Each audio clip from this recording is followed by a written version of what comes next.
Hey guys, പുതിയ ബ്ലോഗിലേക്ക് സ്വാഗതം. ഇന്ന് ഇൻട്രോ ഒന്നും എടുക്കാൻ പറ്റാത്ത ഒരു അൺഎക്സ്പെക്റ്റഡ് ആയിട്ട് ഒരു മീറ്റിങ്ങിനാണ് പോയത്. ഇന്ന് എൻ്റെ അപ്പൂപ്പൻ്റെ ഓർമ്മ ദിവസമാണ്. അപ്പോൾ അപ്പൂപ്പൻ കല്യാണത്തിന് മുമ്പ് ഉണ്ടായിരുന്ന ഒരു ആശ്രമമുണ്ട്. അത് അരുവിക്കര ക്ഷേത്രത്തിനടുത്തുള്ള ഒരു ആശ്രമമായിരുന്നു. അങ്ങനെ ഞങ്ങൾ എല്ലാ വർഷവും ആശ്രമത്തിൽ ഒത്തുകൂടാറുണ്ട്. അങ്ങനെ എൻ്റെ വല്യമ്മ, കുഞ്ഞമ്മ, അങ്ങനെ വലിയച്ഛ എല്ലാവരും ഉണ്ടായിരുന്നു. അങ്ങനെ ഇൻട്രോ ഒന്നും എടുക്കാൻ പറ്റാതെ ഇത് നല്ലൊരു പീസ്ഫുൾ അന്തരീക്ഷമാണ്. ഇവിടെ കാണുമ്പോൾ തന്നെ അറിയാം. എന്താണെന്ന് പറഞ്ഞാൽ നിങ്ങൾ ഇതാണ് ഗൈസ്, നല്ല അരുവി താഴെ ഒഴുകുന്നുണ്ട്. നല്ല ഒരു പീസ്ഫുൾ മൈൻഡോടെ നമുക്ക് ഇരിക്കാം. പിന്നെ ഒരു ക്ഷേത്രമുണ്ട്, അത് അരുവിക്കര ശാസ്താ ക്ഷേത്രമാണ്. ഇതിനോട് ചേർന്ന്, ആശ്രമത്തിനോട് ചേർന്നുള്ള ക്ഷേത്രമാണ്. ആ അരുവിക്കര ക്ഷേത്രത്തിൻ്റെ തൊട്ടടുത്തുള്ള ആശ്രമത്തിലാണ് കല്യാണത്തിന് മുമ്പ് അപ്പൂപ്പ ഉണ്ടായിരുന്നു. അപ്പോൾ ജൂൺ 10-ാം തീയതി അപ്പൂപ്പൻ്റെ ഓർമ്മ ദിവസം ഞങ്ങളെല്ലാവരും പറ്റുന്ന പോലെയൊക്കെ എല്ലാ വർഷവും ഒത്തുകൂടാറുണ്ട്. അങ്ങനെ ഈ ക്ഷേത്രത്തിലൊക്കെ നോക്കുമ്പോൾ നല്ല ഒരു ക്ഷേത്രമാണ്, ശാസ്താ ക്ഷേത്രമാണ്. അങ്ങനെ ഞങ്ങൾ താഴോട്ട് ഇറങ്ങുമ്പോൾ ഇത് കണ്ട, പിന്നെ കുറേ പടിക്കെട്ട് ഇറങ്ങുമ്പോൾ ആളുകൾ കുളിക്കുന്നൊക്കെ ഉണ്ട്. പിന്നെ ഇവിടെ എപ്പോഴും വരുമ്പോൾ ഏറ്റവും ഒരു വീക്ക്നെസ് എന്ന് പറയുന്നത് ഈ സ്ഥലം തന്നെയാണ്. വളരെ വെയിലാണ്, വളരെ വളരെ പീസ്ഫുള്ളായിട്ടൊരു സ്ഥലമാണ്. എൻ്റെ ഒരു ഫേവറേറ്റ് ആയിട്ടുള്ള സ്ഥലമാണ്. എല്ലാ വർഷവും ചെറുതിലേ വരുമ്പോഴും ഇത് തന്നെയാണ്. ഇവിടെ വന്ന് കുറച്ച് നേരമൊക്കെ ഒത്തുകൂടിയിരുന്നു. പിന്നെ പെട്ടെന്ന് തന്നെ ചെറുതിലേ തന്നെ ഇവിടെ വരും. ഈ പാലത്തിൽ നിന്ന് താഴോട്ട് നോക്കണം, വ്യൂ ഇതാണ്, കിടിലമാണ്. അങ്ങനെ ഞങ്ങളെല്ലാവരും പോണതുകൊണ്ട് എല്ലാവരും ഇവിടെ ഇറങ്ങിയിട്ടുണ്ട്.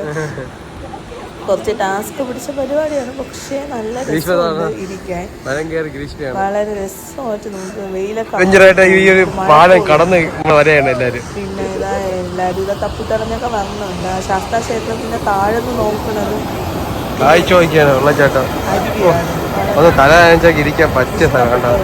അപ്പുറത്തൊക്കെയാണ് പിള്ളേരായിട്ട് വന്നിട്ടുണ്ടെങ്കിൽ ചെറിയ ഇതൊക്കെ അവിടെ ഇരിക്കാം.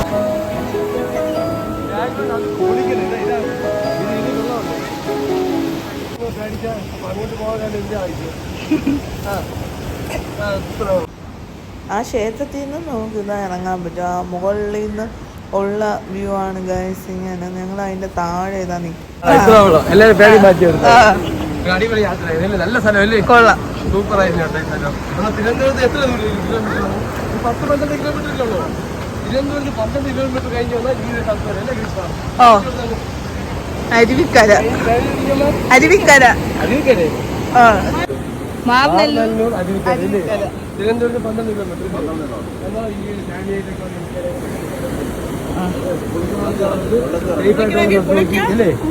മനസ്സിലാക്കിയിട്ട് കുളിക്കാൻ ഇറങ്ങും അല്ലേ?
നോക്കുമാല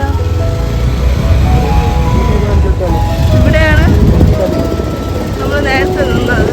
പാലം